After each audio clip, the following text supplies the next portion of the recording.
발빠른 경제발전소. 시민과 함께 공부하는 경제시사 프로그램 경제발전소 박연미입니다. 쿠팡이 뉴욕 증시에 상장했다. 전해드린 지 꽤 된 소식인데 마켓컬리도 곧 뉴욕 증시로 달려갈 예정입니다. 11번가 티몬 다 상장 준비하고 있는 상황이고요. 네이버와 신세계는 적과의 동침, 지분 교환을 통해서 덩치를 키우고 있네요. 또 국내 3위 이커머스 업체 이베이 코리아 주인 조만간 찾을 것 같다는 얘기도 들려오고, 한마디로 말해서 우리가 매일매일 들어가는 전자상거래 사이트 춘추 전국시대입니다.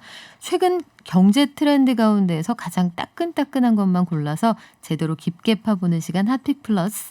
이번 주 핫픽은 이커머스입니다. 자세한 내용 강정수 박사님과 함께 알아보겠습니다. 안녕하세요. 안녕하세요. 네, 박사님 오신다고 하시니까 게시판에 박사님께 질문들도 많이 올라와 있는데, 일단 이커머스 많이 들어봤거든요. 정확히 이커머스가 뭡니까? 요즘 같아서는 exciting commerce라고 해서 이커머스라 그런 것 같아요. 오, 익사이팅 커머스. 네. 무슨 뜻이죠? 그러니까 흥미롭게 이렇게 판들이 바뀌고 있고, 사실 한국뿐만이 아니라 전 세계적으로 이커머스 영역이 매우 지금 다이나믹하게 변화하고 있습니다. 말씀하셨던 것처럼 플레이어들 간의 이런 짝짓기들도 네. 합종 연행도 새롭게 일어나고 있고, 생각지도 못했던, 과거에는 생각 못했죠. 신선 배송이라는 것들이 일어날 거라고 생각하지도 못했고요. 그리고 이렇게 배달의 민족이 완전히 지배할 것 같던 배달 시장도 이제는 쿠팡 이시 들어와 가지고 시장에서 어떤 변화가 일어난다든지, 또 소셜 커머스가 하늘에서 갑자기 떨어져서 중국 같은 경우에는 거의 소셜 커머스의 나라가 되고 있다든지, 이러한 네. 식의 변화들이 이렇게 변화될 걸 못 생각했던 거죠. 슈퍼마켓이라는 것이 인류에 등장한 것이 100년도 안 됐거든요. 원래는 슈퍼마켓이 집에 냉장고 없는 사람들을 위해서 그렇죠. 음식을 대신 보관해주는 네. 대형 냉장고 역할을 했던 그렇죠. 거죠. 냉장고 역할을 했었고, 냉장고가 인류에게 사실 보편화된 거는 1930년대 이후니까요. 사실은 100년이 안 된 겁니다. 그리고 월마트라고 하는 이렇게 거대 이마트가 모방하고 있는 월마트도 네. 미국에 등장한 게 이제 처음 건 1969년이니까 70년대, 80년대 들어오면서 나타났던 거고, 이 시대가 이제 저물면서 홈쇼핑이라는 것들이 나타났었고, 이제는 홈쇼핑이 또 저물어 가면서, 물론 아직 존재하고 있습니다만, 이커머스가 이제 등장한 지 20, 30년 만에 이제 주류 커머스, 우리가 구매하는 방식으로 변하고 있는 거죠. 큰 변화가 이루어지고 있습니다. 네. 그렇군요. 사실 한때 생각해보면 집에 냉장고하고 가스레인지 네. 있느냐, 이거 부의 상징인 적도 있었습니다. 그렇죠. 저도 어렸을 때 얼음 심부름 많이 갔다 왔습니다. 그렇죠. 그리고 얼음이 집에서 꽝꽝 온다, 이런 생각 못하던 때도 있었는데, 이 이커머스 관련 산업이 코로나19 이후에 비약적인 성장을 한 건 맞는 것 같아요. 네, 맞습니다. 한국도 비약적인 성장을 했지만, 예를 들면 미국 같은 경우에는 전체 리테일 시장에서 이커머스가 차지했던 비율이 약 15%였는데 지금 한 20%로 증가했고요.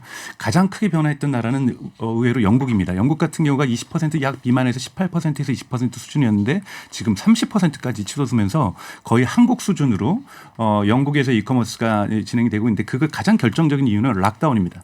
전체 소매 시장에서 원래 영국에서는 한 18, 19% 하다가 지금 30%가 넘어섰습니다. 지금 코로나 팬데믹 이후에 못 돌아다니게 하면서 30% 위로 올라갔다. 그렇죠. 네, 그래서 한국 수준의, 한국이 대단히 이커머스가 발전한 나라인데요. 한국 수준만큼 발전한 나라가 이제 영국이 돼버린, 과거에는 상상하지도 못했던 이런 질서들이 변화되고 있는 거고요. 이것이 바로 락다운 효과죠. 집에 머물러야만 하고, 또 흔히 말하는 리모트 워크, 네.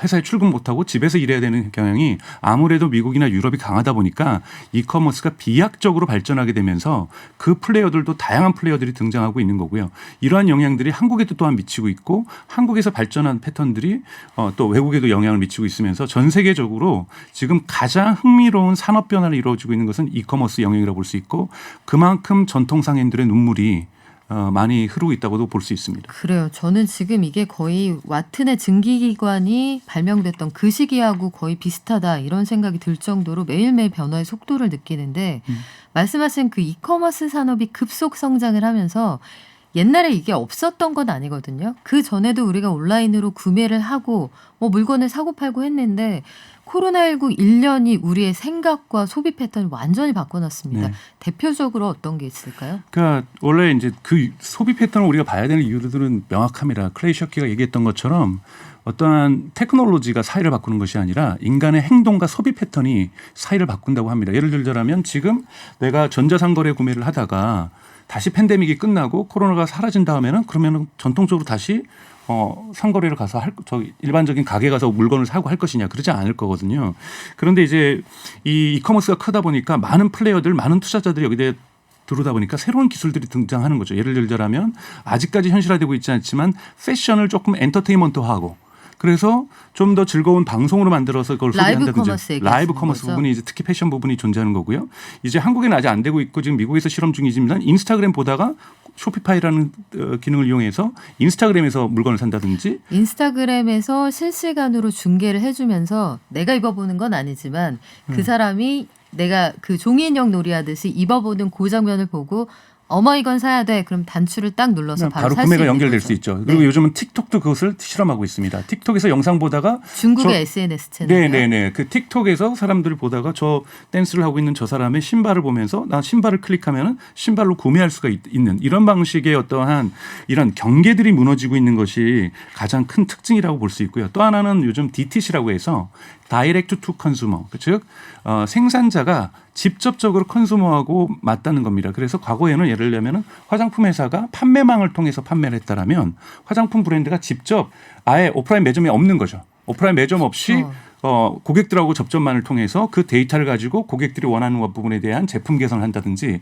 이런 식으로 이런 것을 DTC 브랜드라고 하는데요. 그러니까 다이렉트 투 컨슈머라고 해서 다이렉트 투 투 컨슈머 컨슈머 브랜드 이런 것들이 예를 들자면은 어떤 여성 화장품 부분에서 많이 이루어지고 있죠. 이제 립스틱만 전문적으로 하는 브랜드, 네. 이 아이크림 이쪽으로만 전문으로 하는 브랜드라든지 눈화장 브랜드 이런 브랜드들이 훨씬 더 네. 인기를 끌고 있고 제품 성능도 개선이 빨리 됩니다. 왜냐하면 소비자들과의 피드백을 받는 시간 타임이 되게 짧아지기 때문에 그렇죠. 실시간으로 피드백을 받으니까요. 받으면서 제품을 빨리빨리 개선하면서 제품도 훨씬 더 빨리 진화할 수 있는 이런 부분들도 많이 생기고 있는 거죠. 그러니까 실제로 보면 그 온라인을 통해서 라이브 커머스로 물건을 만들어서 판매하는 곳들이 지금 말씀하신 그 색조 브랜드, 네. 눈화장 브랜드 이런 곳들은 펄의 사이즈가 너무 커요. 이런 의견이 올라오면 다음에는 좀 더 잘게 갈아서 넣어드릴게요. 다음 주에 그 공장이 가가지고 얘기를 해가지고 실제로 다른 제품이 나옵니다. 그게 나오고요. 그리고 뭐 화장품 얘기를 좀 더 해보자면 지금은 뭐 마스크 써서 아직까지 색조가 확 다시 살아나진 않았습니다만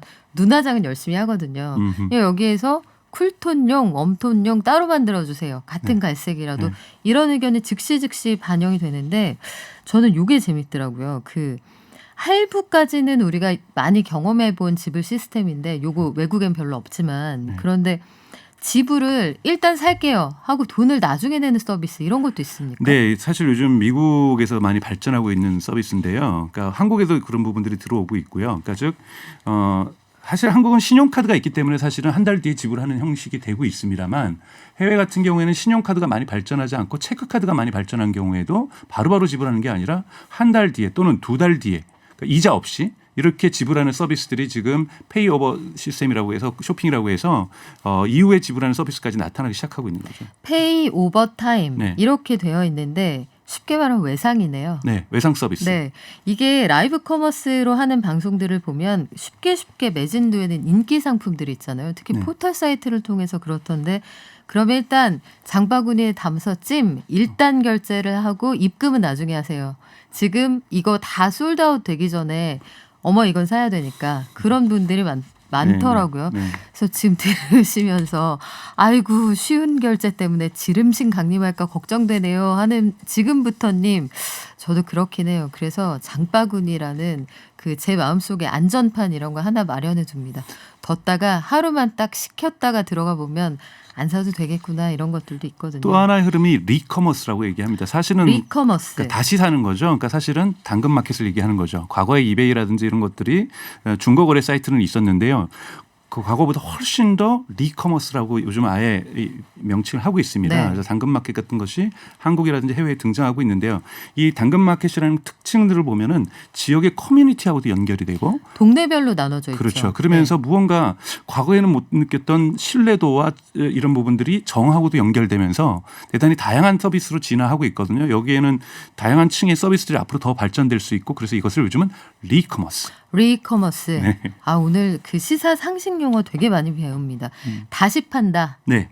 리커머스 R이겠네요. 네, 그러면 맞습니다. 네. 그 당근마켓 같은 사이트도 처음에 시작됐을 때는 그 이 사이트가 그렇게까지 클까 했는데 지금 조 단위로 그럼요. 회사의 어떤 가치가 올라가 있으니까요. 시장이 참 빠르게 변하고 있다는 생각이 드는데 이게 그 이커머스의 난이다. 네. 라고 할 만큼 지금 시장에 출사표를 던지는 회사들도 굉장히 많아요. 근데 티몬 같은 경우에도 상장 앞두고 마이너스 수수료 정책까지 도입하면서 이제 몸집을 막 키우고 있잖아요. 네. 이커머스 시장에 리테일의 미래가 있다. 그 소매의 미래가 있다. 다들 이렇게 보는 건가요? 네, 맞습니다. 왜냐하면 지금에서 그러니까 일종의 시장이라는 건 티핑 포인트가 존재하는 거거든요. 그러니까 즉 100%가 이커머스가 됐을 때 이커머스가 지배하는 시장이 아니라 이커머스의 시장 점유율이 전체 시장 점유율에서 약 전문가들은 30%까지 가면은 리테일은 그거에 있는 뭐 저 임대료도 내야 되고 직원들 고용 비용도 내야 되고 해서 감당할 수 없게 된다는 거죠. 즉 지금 유럽 같은 경우라든지 미국에 나타나는 백화점들은 대부분 문을 닫고 있습니다. 네. 그러니까 거의 뭐 인구 30만에서 70만 도시 가면은 원래 흔히 말하는 역전 앞에 가보면 많은 상점들이 있었는데 문 닫은 지 이미 팬데믹 이전부터 나타나기 시작했는데 팬데믹 이후는 싸그리 닫아버리는 거죠. 그리고 네. 리오픈 새롭게 문을 연다는 전망도 없습니다. 즉 요 티핑 포인트 부분이 있는 거고요. 이 티핑 포인트를 가기 위해서 그때까지 내가 1인자가 되고 싶고 2인자가 되고 싶고 3인자가 되고 싶은 이러한 사람들이 말씀하셨던 마이너스 수수료, 뭐 마이너스 배송료, 뭐 이런 식의 또는 정기 구독을 하면 구독을 하게 되면 예를 들면 로켓 와우라든지 네. 아마존의 프라임이라고 한다면 배송료를 무료로 한다든지 또는 배송 시간을 압축적으로 한다든지 해서 소비자의 그 관심과 그리고 흔히 말하는 성기자의 충성 소비자를 마련하기 위해서 지금 다양한 노력을 하고 있습니다. 바로 시장이 큰 판으로 움직이고 있기 때문에 여기서 어떻게든지 1위 사업자 최소한 3위 사업자로 되기 위해서 지금 있었던 플레이어들 그리고 전통적으로 흔히 말하는 전통적인 쇼핑에서 강했던 백화점 사업에서 강했던 우리 식으로 하면 신세계라든지 현대라든지 롯데라든지 이런 업체들도 다 달려들고 있는 거죠. 어떻게든지 찜하고 싶어서. 일단 오프라인에서 전통적인 강자였던 유통업체들이 힘을 쓰지 못하고 있으니까 앞서서 말씀드렸던 네이버와 오프라인 회사의 지분 교환 같은 형태로 네이버가 지금 뭐 대부분 포털 사이트로만 알고 계신 분들 많을 텐데 국내 1위 이커머스 업체입니다. 네, 네이버의 전체 매출의 약 50% 전후한 매출이 쇼핑에서 발생하고 그러니까 있습니다. 사실상 거대한 온라인 쇼핑몰이라고 보셔도 되는데요.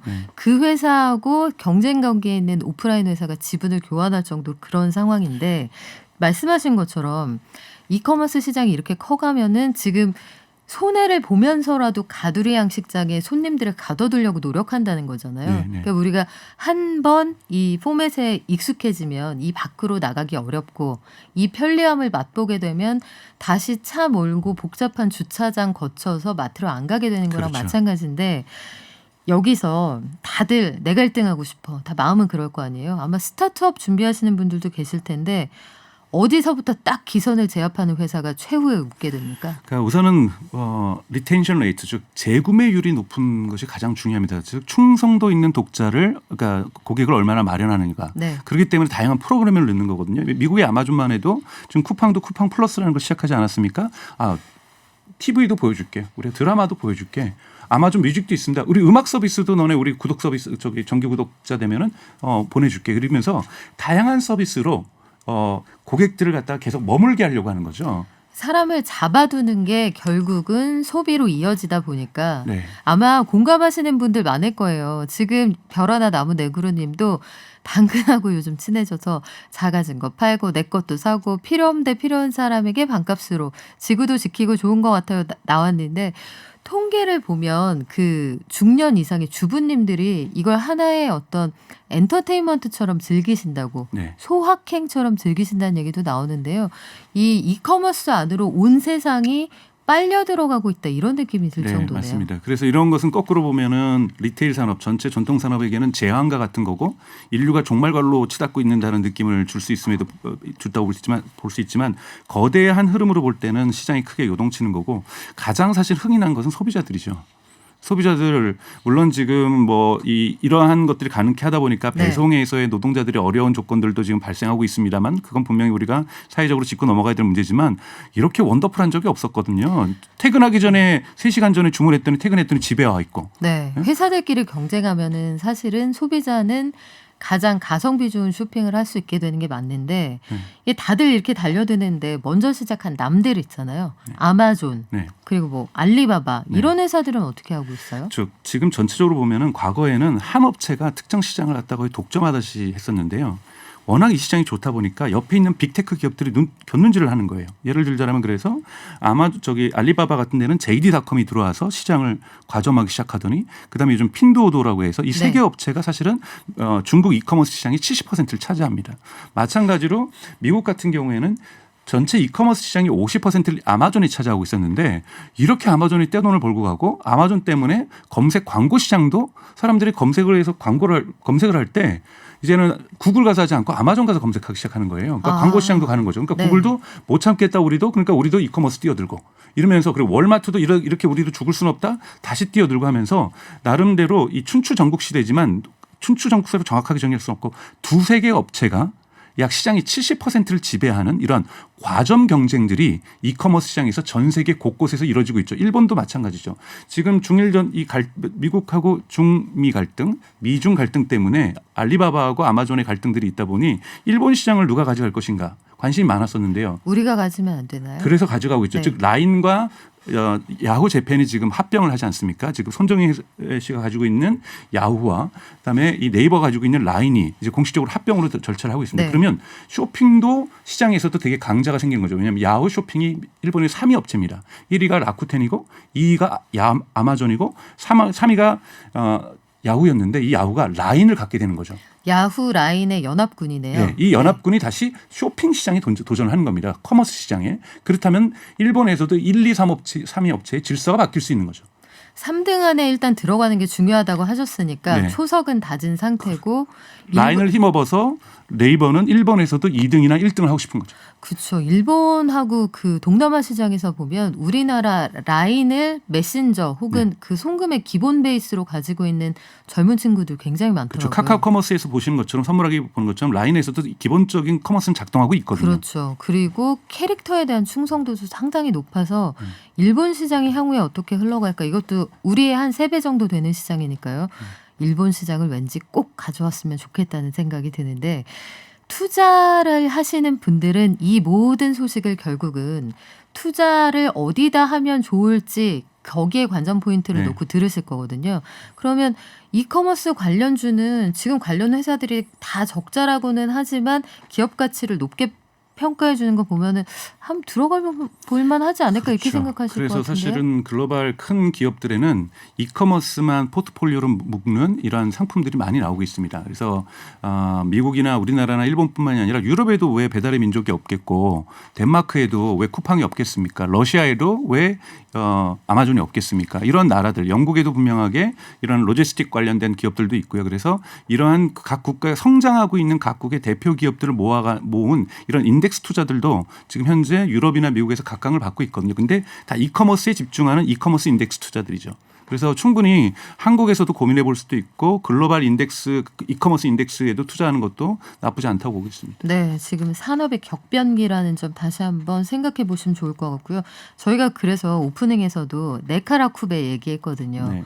그 전통적인 우리가 다들 이 회사 가고 싶다고 하더라 했던 그 대기업들은 하나도 거기 포함이 안 되더라고요. 그래서 시장이 참 달라지고 있구나 싶은데 이커머스 시장의 개발자들이 부족하다. 이거 뭐 그 사람 안 키워서 나타난 문제 아닌가요? 뭐 그것도 있지만 과거 커머스 업체 하면은 MD라고 해서 물건 조달하는 분들이 되게 중요한 역할을 가졌어요. 근데 지금은 오픈 마켓플레이스로 진행되면서 오히려 이것을 매칭해 줄 수 있고 레커멘데이션 추천할 수 있는 알고리즘을 개발할 수 있고 그리고 갑자기 예를 들자면 크리스마스 때든지 뭐 일본으로 뭐 중국으로 치면 광군절이라든지 미국의 블랙 프라이데이라든지 이럴 때 갑자기 집중적으로 몰리는 이러한 구매와 그리고 뭐 환불이라든지 이런 것들을 갖다가 아무 문제 없이 처리해 주기 위해서는 뛰어난 개발자들도 필요하고 또 하나는 뛰어난 클라우드 서비스도 필요하고 네. 이러한 다양한 직군들이 이제 고객들의 수요 데이터를 분석하고 정확하게 예측하고 그리고 고객들의 리뷰들을 정확하게 평가하고 이런 다양한 데이터들을 만들 수 있는 개발자라든지 데이터 분석가라든지 이러한 직종들이 많이 필요하게 된 겁니다. 통계, 개발 분석, 딥러닝 이런 쪽으로 전공을 한번 생각해 보시는 것도 학생들 매우 입장에서는 좋습니다. 네. 향후 적어도 한 1, 20년. 그리고 사실 이 소비 패턴이 하루아침에 바뀔까 싶어요. 네. 좀 더 고도화는 되겠지만 네, 네. 말씀하신 것처럼 그래서 이런 것들도 한번 주의 깊게 생각을 해보시면 장기적으로 취업하는 분들한테도 도움이 될 것 같은데요.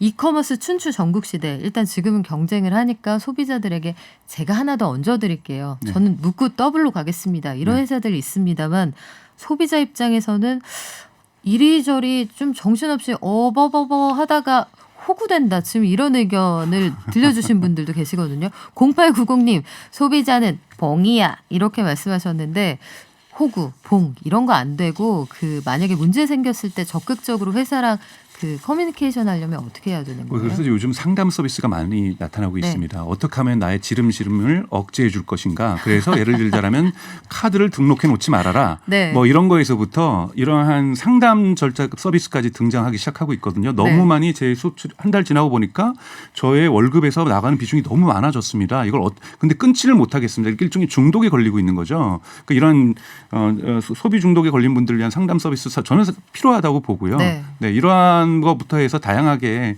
이런 부분들이 나타날 수 있겠죠. 네. 그래요. 저도 어느 날 이게 집에만 오래 계시다 보니 울적하고 해서 사람들이 아무것도 하기 싫다 파와 뭐든지 사고 싶다 파로 나뉜다고 하는데 그렇답니다라고 말씀을 드리고 아침에 출근하려고 봤을 때 현관문이 안 열린 날이 한 번 있습니다. 박스가 쌓여 있더군요. 그렇죠. 네, 저희도 그런 시간을 보내고 있답니다. 이번 주에는 강정수 박사님 모시고 이커머스에 대해서 알아봤는데요. 이커머스가 이렇게 재미있는 시장이었군요. 다음 시간에는 더 재미있는 소식으로 꼭 다시 나와주세요. 고맙습니다. 고맙습니다.